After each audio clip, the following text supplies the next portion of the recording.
So, hello everyone. Today I'm here with Drew Briggs, and he has a really cool bike build he wants to share with us today and talk about. So, without further ado, hello, Drew. So, tell us a little bit about yourself and what you do. So my name is Drew. I currently work at Orange County Harley Davidson as a service advisor, and some may know me as the custom or go fast guy, building all the performance bikes. I've been working with Harleys on and off for the past 13, 14 years. Got into it after riding street bikes as soon as I got a license. Uh, just been a gearhead since day one and kind of fell into Harley Davidson and just been running with it ever since. Okay, awesome. So, what exactly have you been doing with Harley Davidson for all these years? Have you had multiple jobs or have you stuck to one position there? So it's been one position. Well, apologies, two actually. I started off as a salesman, went into a dealership to buy a bike, ended up leaving with a bike and a new job. Uh, Oh, Selling bikes wasn't exactly my thing. They had an opening for a service advisor. I had no idea what that really entailed. I was like, yeah, I'll give it a shot and see how I do. Within that year, I was became the top advisor within the company. Then started kind of pushing further and further. Kind of outgrew that dealership and then went to the car side of service writing. Wasn't really my cup of tea. I kind of missed the motorsports world. Uh, so right back to Harley Davidson I came and landed at one in Orange County. okay, cool. That's awesome. So, you have been into motorcycles for a long time. Did your family ride at all? Is that what kind of pushed you into becoming into motorcycles, or what's the story Yeah. behind? So for as long as I can remember, my dad always had bikes. When I was going through some old pictures, I found a couple of my dad from like way back in the day, probably when he was younger than me now, of him on some old shovel heads, some old school choppers back in the 70s. And I just remember growing up as a kid, my dad was always in the garage working on bikes and cars, painting bikes, cars. There was always bikes around, always bikers around. It was just kind of a kind of a normal thing in our household.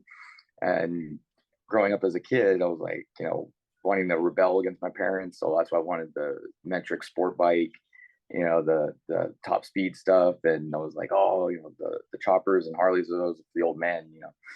And here we are, a few years later, and I'm like, kind of combine the best of both worlds. Okay, that's awesome. So yeah, you come by the love of motorcycles naturally from your family. That's awesome. So the reason why we're talking to you today is because we want to hear more about your current road glide build. So as you said that your dad has always been into building bikes, painting bikes, all that sort of stuff. So how long have you been into building bikes? And I'm assuming you learned the tricks of the trade from your dad, but was there any other people, or were there any other people that you had learned that from? Yeah, actually, it was kind of been a an ongoing learning experience from day one. Being in the service advisor position, I was able to obtain access to service manuals. HD has specialized courses for technicians, advisors, pretty much every position working within Harley Davidson. So having access to that, I was just trying to learn as much as I could, keep up to date on the most current uh, like tech information.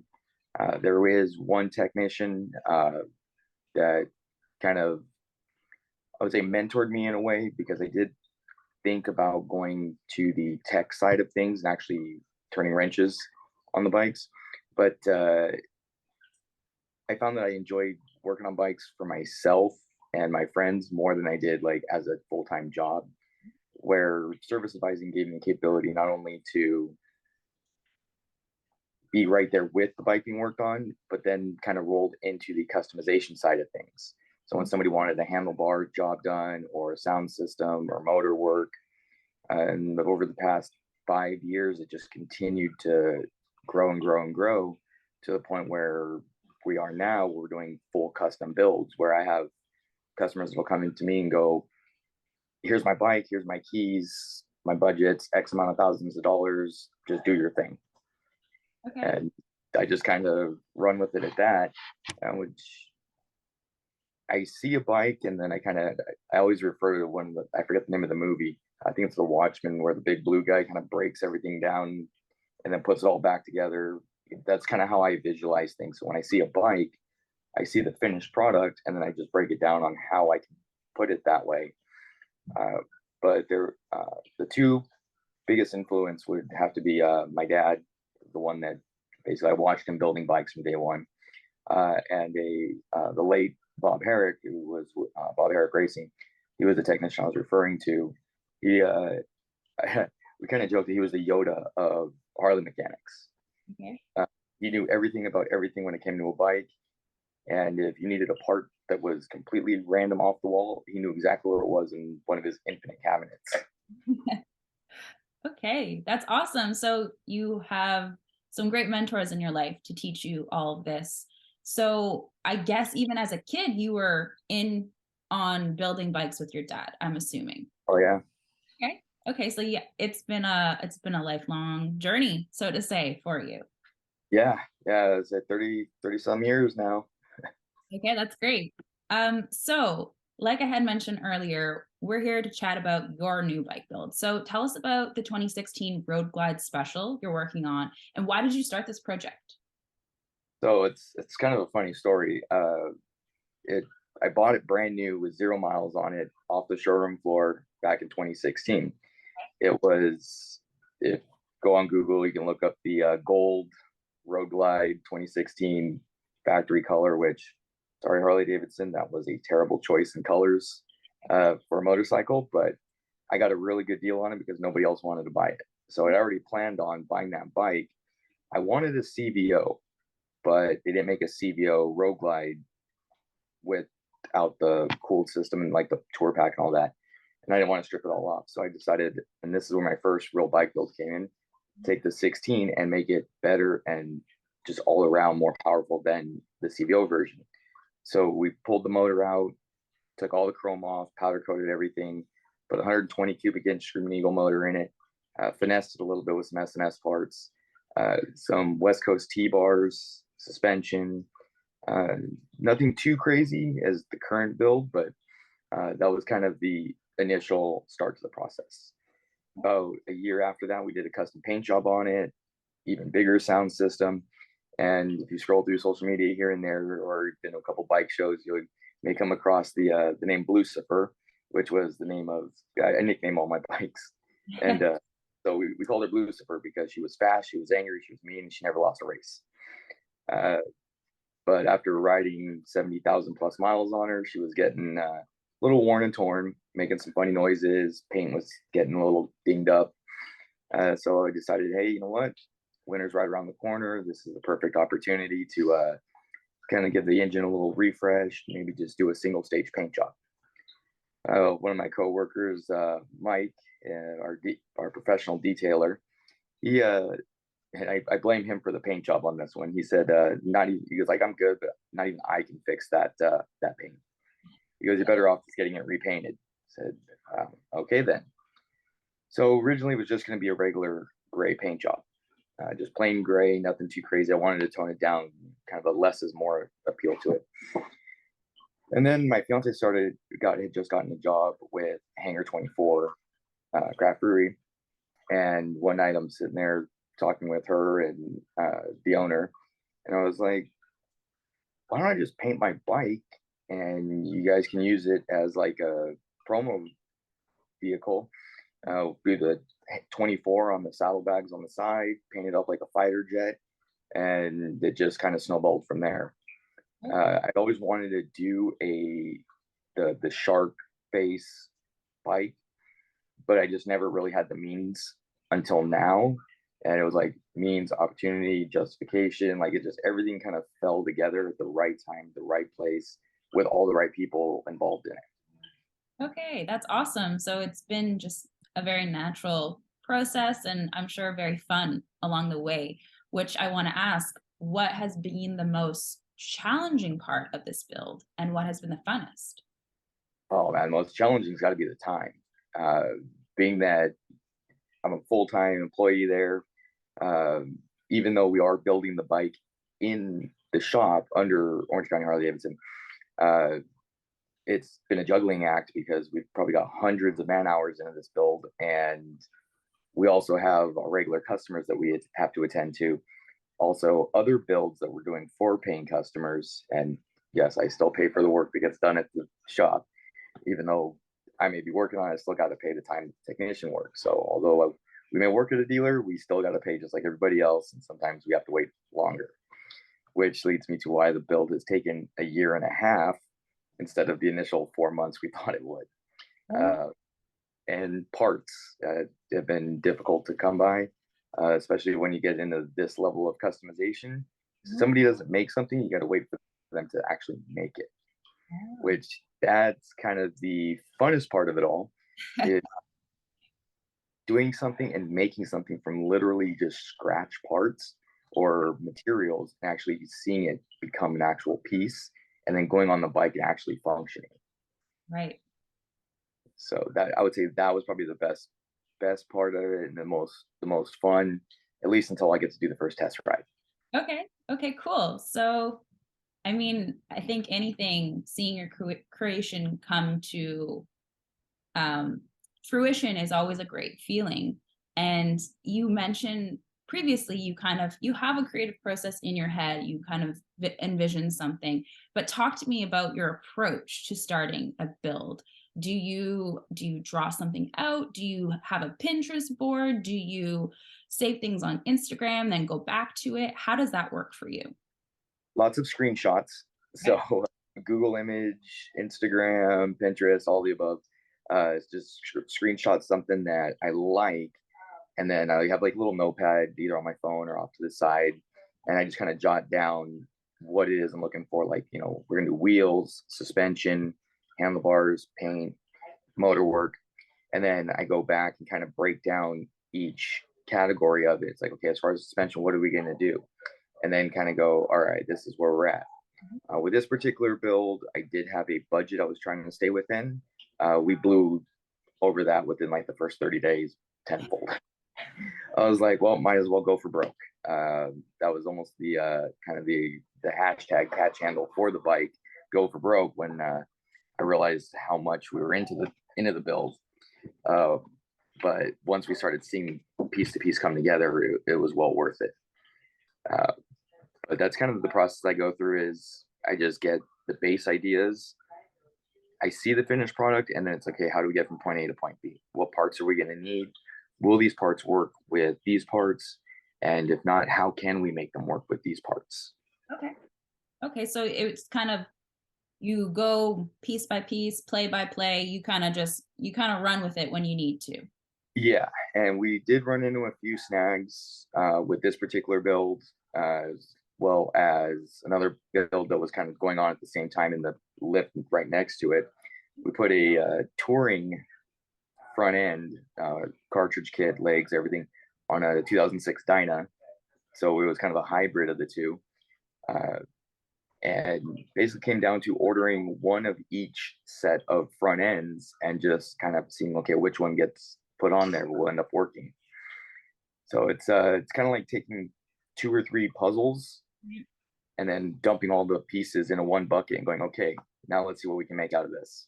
Customization at its finest, really. Oh yeah, yeah, lots of grinding, cutting, welding, after hours, some wonderful language and tools flying across the department. Yeah, I'm sure a lot of swear words are being thrown around too. Yeah, So you got Jeff Styles, also known as the SoCal Pinstriper, to airbrush your bike, and you talked about um, that you had wanted to do that paint job and potentially use it for promotional work. But where did the initial inspiration for the fighter jet Shark come into play for you? Have you always wanted that on a bike, or were you just kind of like, hey, I'll give this a go? so I'd always wanted the shark eye and teeth on the bike because I had seen a couple done, but there were always either like a matte black or matte green or like a sand color, but none like the full fighter jet, just the eye and the mouth. And I've been working side by side, like I said, with Jeff since he does all the paint work for our shop, and I figured this is the perfect opportunity because one, he's an amazing painter, probably the best one that I know, or no, I would say he is the best one that I know. That's why he painted the bike. And when I was sitting there kind of looking one day, I'm going, well, since he was going to paint it this color gray, he's already started on it. He walked in one day to drop off a couple other parts. I said, hey, how hard would it be to change up the paint job right now? And he kind of had this look like, oh man, I'm already almost halfway done with it, and we're going to change it up. I was like, well, I'm thinking keep the gray, the gloss, high gloss color, and then just do like rivets. And I showed him a couple ideas, concepts, and then he showed me I think it was a golf cart that he had done like that. And I said, yes, that's it right there. I want the rivets, I want the panels, I want the torn look to it, like it's weathered and beaten on. Uh, do the mouth and the eyes. I want to do kind of like something on the gas tank, something on the side covers. I'm like, I trust you. Just have at it. Do your thing. Uh, I have I guess you could say, a knack for when I meet somebody, I can see their creative side, kind of like it myself. And I already knew that he would just absolutely knock it out of the ballpark with this. And when he brought the pieces back to the shop, uh, we laid it all out on the floor, just looking together, just like blown away. Like I've never seen anything like it, and I'm super excited to unveil it to everybody. Yeah, okay, And cool. Yeah, and it's good you can find someone that you just fully trust. You know that they're going to do a great job because at the end of the day, this is your baby. This is your masterpiece. So that's great. That's yeah, super awesome. And from what I've seen in photos, it's turned out quite well. So you are taking you're letting this guy take the lead on your paint job. So I want to ask, because you had said earlier you take a lot of screenshots of potential inspirations for your bike builds. Is there any other ways that you go out and try to gain inspiration for your bike builds? And if so, what have you seen lately that you really, really like and that you want to do for your next build or even add on to this current build? so every day is inspiration. Working at the dealership, I mean, I'm around bikes all day, every day. I joke with people. I'm like, yeah, I'm living the American dream. I wake up in the morning, I get to ride a Harley to work, I get to hang out with bikers and talk shop all day, ride a bike home, and then I'm wrenching on bikes in the garage. So every day I'm coming across all different walks of life, everything from the full blown performance bagger guy to the cafe racers to the Vikla style Softails, which I've built a few of those, and they're uh, they're, they're a beautiful machine when they're done up. I personally couldn't get off with riding one, but I can definitely build a few of them. So seeing the different types of bikes, I kind of nitpick at each one, and also being a car guy in the background, there's aspects of the car world that I've started to pull from, like the carbon fiber stuff. One of my side projects right now is my personal Softail build, converting everything to carbon fiber. So fairing, fenders, fuel tank, and a couple other little specialties that we'll release in the next couple months. Um, but applying that, people are like, "Oh, why would you put carbon fiber on on a Harley that weighs hundreds and hundreds of pounds?" Well, it's not so much for the weight reduction. It does shave off a few pounds, but more for aesthetics because nothing looks cooler than a bunch of carbon fiber on a bike as it does a Lamborghini or a Ferrari.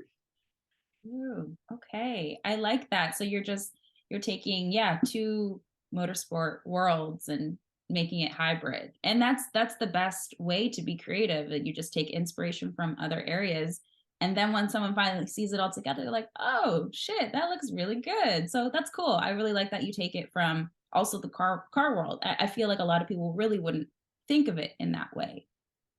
Yeah, and that's kind of what I was thinking when I started making the parts. I'm going, okay, yeah, there's a couple companies that are starting to do a few things here and there, but nobody's really done like aero kits or change the shapes of the parts. Mm. And in the car world, I was looking at a couple of carbon manufacturers there, and they completely changed the look of the vehicle. I'm thinking to myself, why not do that with the Harley and take a basic fairing and change it, put louvers in it, air ducts, how functional they'll be. I don't know. I don't have access to a wind tunnel yet, but aesthetically, I personally think it looks amazing, especially with the availability of different patterns, different weaves, and things like that. Okay, that's awesome. And you had mentioned previously that you're working on a soft tail. So is that your next build after this, or do you have a couple on the go? So I've got a couple lined up at the moment. The Softail has been an ongoing build, kind of piece by piece, whereas the Road Glide was strip it down to the frame and build it back up. So the Softail we've been doing little by little and kind of building up and preparing for the big and final job we're doing to it, which will be a custom piece together, I guess you'd say, SNS 128 variant motor that we're predicting to put down some serious numbers on. Mhm. We've already done the suspension on it. The transmission is actually being it's a Baker transmission that we're having re heat treated just to make it a little bit stronger by the fine folks down at Cryo Heat. And then got the big brake kit on there already, wheels, uh, tons of carbon fiber. And then once we get the transmission in and the Road Glide's done, I have another bike to ride down around the regular. The Softail will get the full motor build on it. Cool. Okay, so you're quite the busy guy with bike builds. You got a lot of stuff going on. And Yeah. um, so when we first connected to do this interview, you had told me that you got into an accident. So let's talk about that. So you've gone down on the bike before. What did you learn from this latest accident? And how many other times have you gone down on the bike? So how many times I've gone down, I prefer not to say. More than one would like to admit. It But happens. It happens. It's not I, always.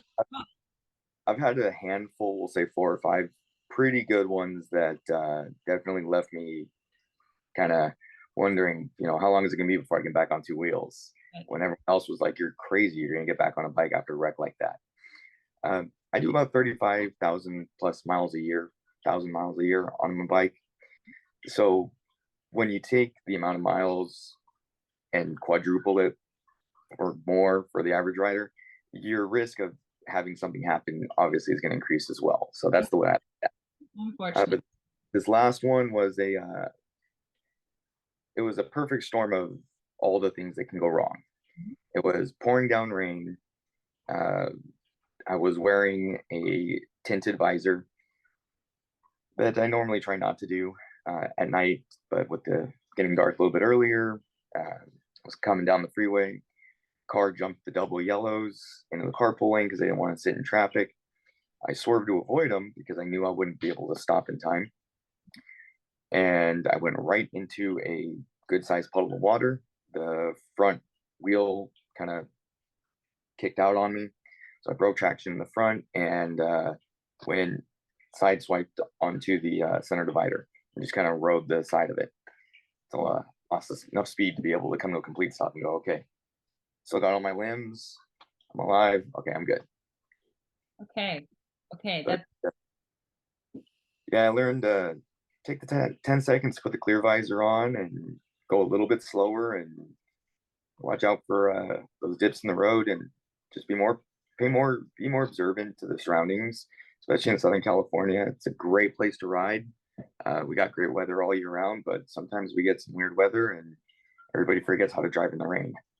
Yes. Yeah, of course. Because of those few days that it rains, you just kind of you lose it just for that one day. And well, it's good you're okay. It's that and we're able to chat, so that's good.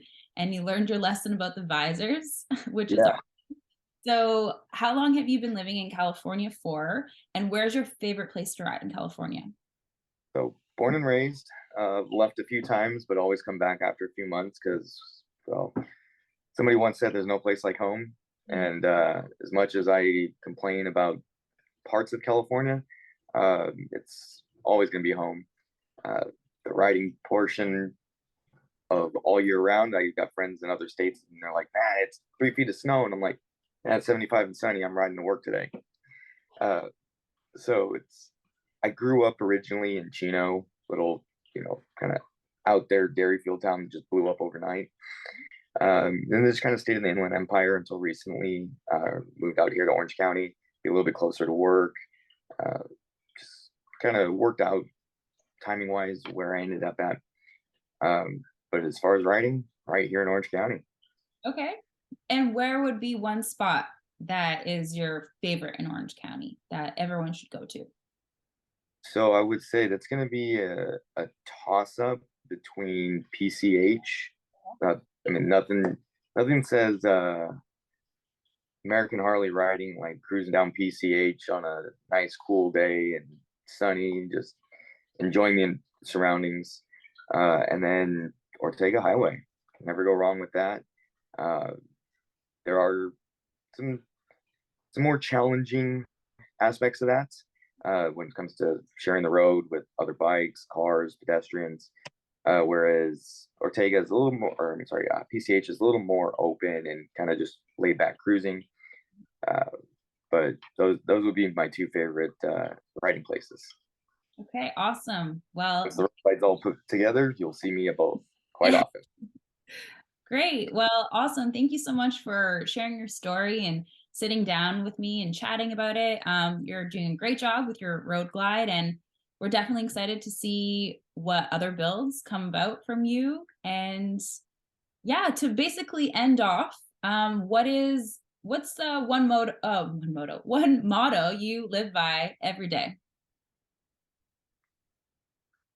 One, oh, that's hard to say. There's so many that I just repeat in my head every day. But I mean, not to sound too cliche, but just do it.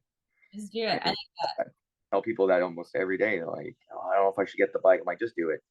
You only live once. You can't take anything with you when you leave this life. So enjoy what you have while you have it. Get the bike, ride the bike, fix it all up. Things happen to bikes. They break, they get hurt. If you can't fix them, get the new one and Yeah, then fix it up and keep it going. that's it. Well, that's coming from a true bike builder right there. Well, thank you again for sitting with me, Drew. It was nice chatting with you. And we, like I said, we're excited to see what other builds come about from you. So, yeah, have a good one. Take care. You too.